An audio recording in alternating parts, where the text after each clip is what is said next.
The morning the HOA tried to bury my gate in concrete was the morning they accidentally trapped their own neighborhood on my land. I'm talking 6:03 a.m., 2 cement trucks idling on my gravel road, and Tiffany Rourke standing there with a clipboard and that bright, polished smile, like she was cutting a ribbon at a grand opening.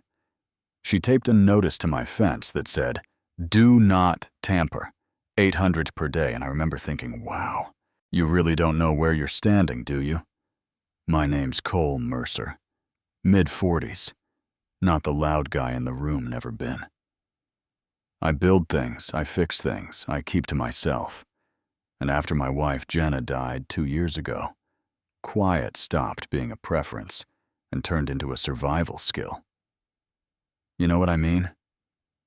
The only place that still felt like I could breathe all the way down to the bottom of my lungs was this little log cabin my granddad left me outside a mountain town called Ridgeline, Tennessee. 50 acres of hardwoods and a creek that talks over stones. The kind of place where the air smells like pine and wet earth, and you can hear your own thoughts even when you don't want to. There's one narrow gravel road that runs from my gate down to Route 19. My granddad cut it in the 80s with a dozer and a stubborn streak. I've maintained it ever since, and for decades nobody bothered it. Nobody questioned it. People waved, drove through, and life stayed simple because everyone knew what belonged to who. Then in 2022, developers showed up like a swarm and carved a luxury mountain community around my land called Clearbrook Summit.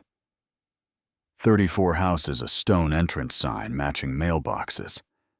The kind of place where grown adults argue about what shade of black counts as approved black. Their glossy brochure promised minutes to Route 19 and seamless highway access. And every buyer assumed that meant the road was theirs. But it wasn't. They were using it because I didn't stop them. Because honestly, at first I didn't care. I wasn't trying to start a war with people I didn't even know. Then Tiffany Rourke moved in and decided I belonged to her. First time I met her, I was unloading lumber by my shed. Sun was bright, the air smelled like sawdust and wood smoke, and I heard heels clicking on gravel, which already felt wrong out there. I turned, and she's walking up my drive, like she owns the day. Cream coat, oversized sunglasses, clipboard tucked in her arm, and a smile that didn't reach her eyes. "Good morning," she says. Like she's greeting an employee. I'm Tiffany Rourke, president of the Clearbrook Summit Homeowners Association. And before I can even respond, she points at my gate. Simple black steel gate that's been there longer than most of her neighbors have owned a lawnmower. That gate violates community standards, she says. It looks hostile. I actually blinked at her because my brain needed a second to catch up. Hostile, I said. Tiffany, you're standing on my driveway. She didn't flinch. When you live adjacent to a community, you share responsibilities. She says your property affects our values. Then she hands me a paper with big red letters. Notice of non-compliance. 14 days to replace my gate with some approved mountain modern design from their pre-approved contractor list. My chest got tight, not because I was scared of her, but because grief already makes you feel like the world can push you around. And this woman walked right into my life like she was testing that theory. I kept my voice steady and said, "I'm not in your HOA. You don't get to fine me, order me, or redesign my land." And Tiffany leaned in, a little lowered her voice, like she was letting me in on a secret. "We'll work it out," she said, one way or another. Then she walked away like she'd just inspected a problem that needed fixing. 2 weeks later, a county inspector showed up, because somebody filed a complaint about illegal structures and unsafe access barriers. He found nothing, sighed, and said, "Let me guess. HOA." After that, the letters started arriving like clockwork. Mandatory compliance hearing, administrative penalties, one bill for threes for refusal to cooperate, another for $500 for failure to maintain community harmony. I read that phrase like 3 times because it sounded like a cult fee, and I'd be lying if I said it didn't get under my skin, not because I believed she had authority, but because she was trying to drag me into her circus and make me the villain if I didn't clap along.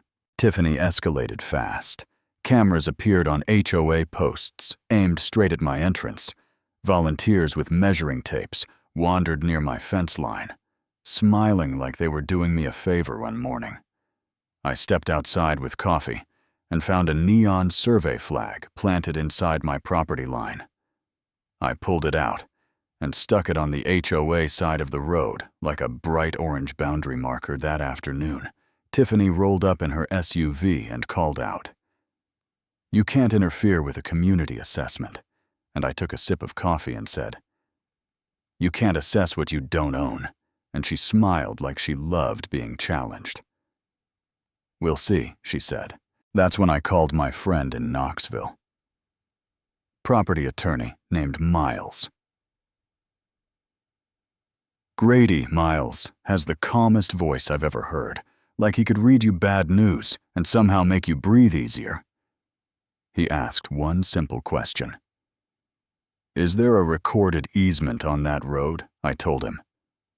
"Not that I've ever seen," and he said, "Then we find out, because if there isn't, they're not enforcing rules.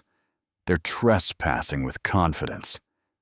That night, I opened my granddad's old lockbox, the one that smells like metal and paper and time, and I dug through deeds and surveys until my eyes burned.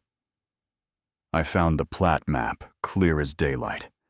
The road sat entirely on my parcel. No carve-out, no recorded right-of-way, no easement, nothing. And when I sent scans to Miles, he called back fast, Cole. He said, "This is clean. They use the road because you've been kind." Kindness, man. That word hit me in a weird place because I had been kind, and Tiffany was building a throne on it. Miles told me to do the smart thing first. Make a reasonable offer in writing. He said, "Document that you tried." So I wrote up an easement proposal, $1 per year. HOA pays maintenance. No changes near my gate.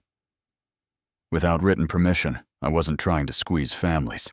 I was trying to put a fence around chaos. We met at the Clearbrook Summit Clubhouse, a room that smelled like air freshener and coffee. That gave up hours ago. Tiffany arrived late, on purpose.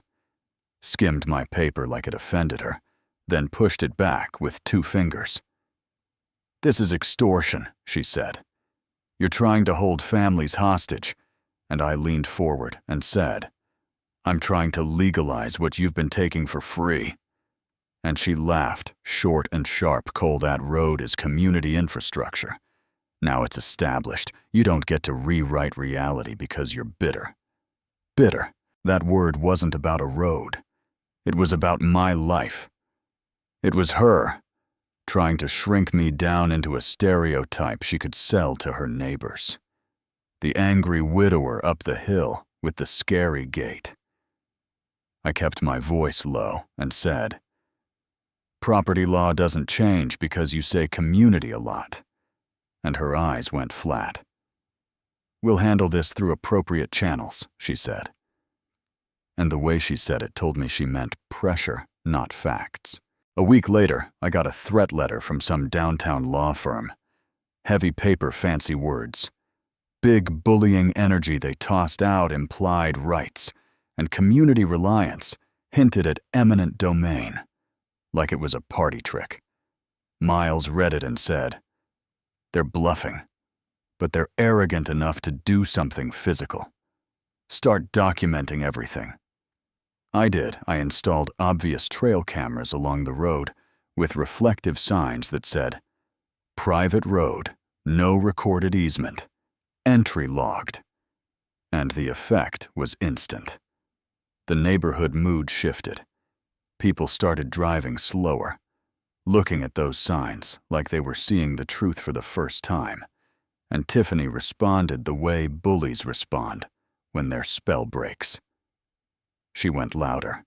Petition campaign, door to door. Guilt trips about children, and emergency access posts online about how I was intimidating families. Rumors that I was unstable and dangerous. And that part, I'll be honest, that part messed with me more than I expected. Because when you're grieving, you already feel like you don't belong anywhere. And then you have strangers painting you like a threat. It's like being exiled from a place you never asked to join. I'd go to town for groceries and feel eyes on me. I'd come back to my cabin and catch myself turning off lights earlier than usual, like I was trying not to be seen. And I hated that. I hated that she was turning my peace into a performance. Then, one evening, an older woman named Nora Pritchard knocked on my door. Late 60s, steady eyes. The kind of calm that comes from having seen a lot of nonsense. She held a folder and said, "I'm not here to argue. I'm here because Tiffany is about to bankrupt us." She pointed to a section of the HOA Bylaws about personal liability for reckless board actions. And then she said the sentence that made everything snap into focus. "She's been telling buyers the highway access is guaranteed. She's been using photos of your road in listings. People paid premium prices for something she doesn't control." Yeah, that happened. I stood there with my hand on the doorframe and felt this cold clarity because this wasn't just about my gate anymore. This was about a lie being sold, and my kindness being used as proof that the lie was real. Nora told me families were scared. Not of me, but of Tiffany's ego. She said board meetings had turned into Tiffany speeches. Questions got shut down, and anyone who asked about legal rights got labeled anti-community. Like that was a crime. That night, I sat at my kitchen table with Miles on speakerphone and Nora's folder open, and I realized my emotions had been swinging between helplessness and anger. But what I needed now was strategy, not heat. Miles said, if she touches your property physically, it becomes a different ballgame. And I remember staring at my gate through the window and thinking, please don't be that stupid. And also knowing bullies usually are. Saturday morning, 6:03 a.m. Diesel engines woke me like a punch. I looked out. And there they were. 2 cement trucks, a crew, and Tiffany standing at my gate like she was conducting an orchestra. Workers set rebar around my posts and started pouring concrete, and Tiffany spotted me and called out, "Morning, Cole. Don't worry, it's temporary," like she was doing me a favor. I walked down with my phone recording and asked the foreman, "Where's the permit?" The man's eyes flicked to Tiffany like he'd been hired by a ghost. Tiffany stepped forward smiling and said, "HOA maintenance doesn't require permits." Sweetie and I nodded slowly. "Okay," I said, "thank you. This is perfect." Her smile wobbled for half a second, like she didn't like the sound of that. By 7:20, the neighborhood woke up to what she did. Cars stacked up at the bottleneck horns. Started a dad in a truck got out and stared at the narrow opening like it was a magic trick gone wrong. The school bus arrived, stopped, and the driver leaned out and shouted, "Who blocked the entrance?" Tiffany waved her clipboard and tried to run the chaos. Everyone, "Stay calm, it's for safety." And somebody shouted back, "My kid's late." Another guy yelled, "We can't get through." And Tiffany snapped. "You should be thanking me for protecting property values."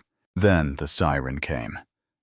Captain Eli Moreno pulled up with a fire truck, stepped out. Took one look at the choke point, and his face tightened. He walked straight to Tiffany and said, "Who authorized this, Tiffany?" Puffed up, the HOA board did emergency vote, and Eli didn't blink. "Ma'am, I don't care who voted this. Blocks emergency access, move it." And Tiffany pointed at me, voice sharp. "He forced this. He's threatening the community." And Eli looked at her like she'd spoken nonsense. "No," he said. "You're threatening the community. This is the only way out." Inspector Vanessa Shue arrived from the county and asked for permits. Tiffany said, "We don't need permits," Vanessa said. "Any work altering access and obstructing emergency response requires permits, especially if it's on private property." And I handed her my deed map.